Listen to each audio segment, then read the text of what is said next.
In today's global economy, staying connected isn't just a nice to have, it's everything. So, we're going to dive into a really powerful tool designed to do exactly that for international businesses. And that tool is the centralized global internet.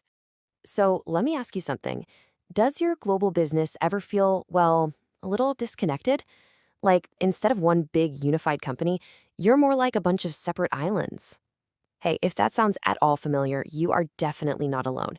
It's one of the biggest hurdles for businesses today. And that feeling right there gets us to the heart of the matter, the global business challenge. I mean, let's be real. Economic globalization isn't some far-off trend anymore. It's the world we live and work in. But with all that incredible opportunity, wow, does it come with some massive complexity. And that complexity, it creates friction every single day. Think about it. You're trying to manage teams in totally different countries, juggle all those time zones, deal with language barriers, all while just trying to get the right information to the right people efficiently. And how on earth do you make sure your brand looks and feels the same in Berlin as it does in Boston? These aren't just little headaches, the real, significant roadblocks to growing your business. Okay, so with all that chaos and complexity on the table, what's the solution? Well, it's all about creating a unified digital hub, a single central place that just cuts through all the noise and brings everyone and everything together. And that solution, that hub, is the global internet. Now, don't just picture some basic company website. Think bigger. It's the central engine that drives your communication, it's the go-to library for all your important resources, and it's basically the control tower for your operations across every single one of your international offices. Honestly, the best way to think about it is like this. It's your digital headquarters. It's the one place everyone in the company goes, doesn't matter if they're in Singapore or San Francisco, for official info, for key documents, and just to connect with the whole organization. It really truly becomes the home base for your entire global team. All right, so let's break this down. Let's talk about the first big pillar of what makes a global internet so powerful, creating a world of information without borders. What this does is create something called a single source of truth. Just imagine, no more digging through emails for the latest logo, no more using outdated brand guidelines. Nope.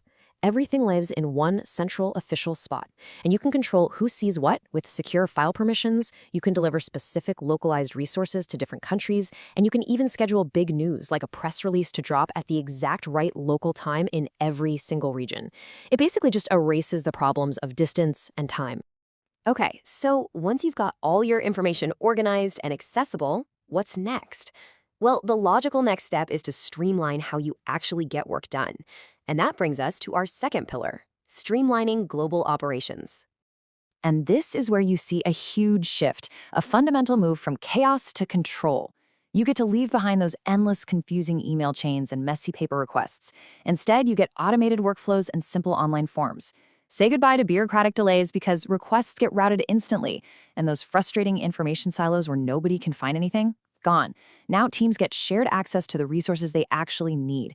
The impact on your company's efficiency is just enormous. Let me give you a quick example of just how simple this can be. Let's say your office in Tokyo needs some new marketing materials. They just pop onto the intranet and fill out a quick online form. Boom, that form is automatically sent to the correct department back at HQ in New York. The request gets there, it's crystal clear, and it gets fulfilled instantly. No lost emails, no who was I supposed to send this to, just pure, simple efficiency. All right, that brings us to our third and final pillar. And honestly, this one might be the most important of all. It's about engaging your team, no matter how spread out they are. Because let's face it, none of this cool technology matters if your people don't feel connected to the company and to each other. And here's the key thing to remember. Building a great global culture isn't about making everyone the same, not at all. It's about creating that global connection, that feeling of being one team, while also empowering and celebrating local engagement. To really succeed on a global scale, you absolutely need both. This is where a modern internet gives you the actual tools to build that culture. You can have company-wide blogs and forums where people from different countries can share ideas and best practices. You can give your local employees a real voice with feedback surveys and quizzes. You can even spark some friendly competition and motivation with leaderboards and make sure everyone feels in the loop with updates from leadership. It's all about building that collective, connected spirit. It all boils down to this. Making the business of business easier, that isn't just a smart idea anymore. For any company competing on a global stage, it is absolutely essential. Streamlining how you communicate, simplifying how you operate, and connecting your people. That's the recipe for how you compete and how you win. So let's end this right back where we started, with a question for you. Take a hard look at your own company. Is your communication really, truly built for the global stage? Is it ready to support your biggest ambitions? It's definitely something to think about.